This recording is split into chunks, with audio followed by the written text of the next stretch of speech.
1857ஆம் ஆண்டு பெருங்கலகம் பற்றிய அறிஞர்களோட கருத்து என்னன்னு பார்க்கலாம். 1857ஆம் ஆண்டு பெருங்கலகத்தோட பிரிட்டிஷ் அறிஞர்களுடைய வரலாற்று ஏடுகள் குறைத்தே மதிப்பிடுகின்றன அப்படின்னு சொல்றாங்க.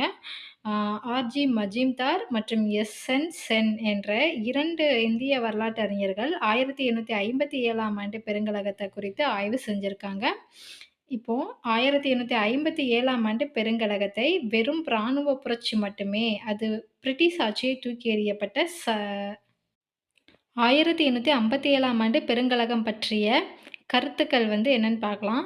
இப்ப 1857ஆம் ஆண்டு பெருங்கலகத்தோட பிரிட்டிஷ் அறிஞர்களுடைய வரலாற்று ஏடுகள் குறைத்தே மதிப்பிடுகின்றன அப்படின்னு சொல்றாங்க.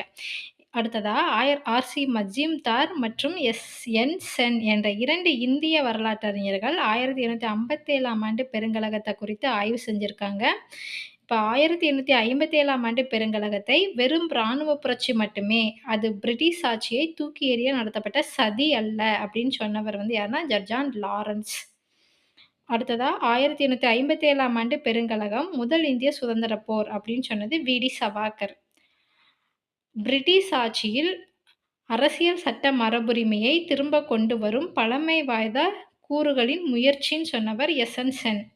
அதாவது பிரிட்டிஷ் ஆட்சியில அரசியல் சட்ட மரபுரிமையை திரும்ப கொண்டு வர பழமைவாத கூறுகளின் முயற்சி அப்படின்னு சொன்னது எஸ்.என். சென்.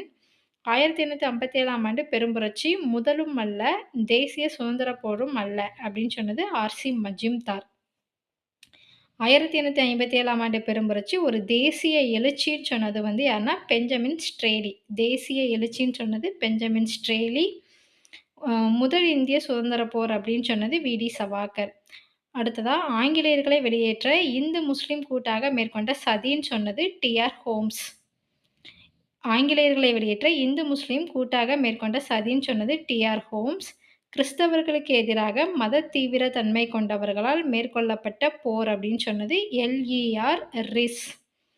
அடுத்ததா இந்து மற்றும் முஸ்லிம் மதத்தின் சதி திட்டம் அப்படின்னு சொன்னது ஜே. அவுட்டார்மன் மற்றும் டபிள்யூ. டெய்லர். நன்றி.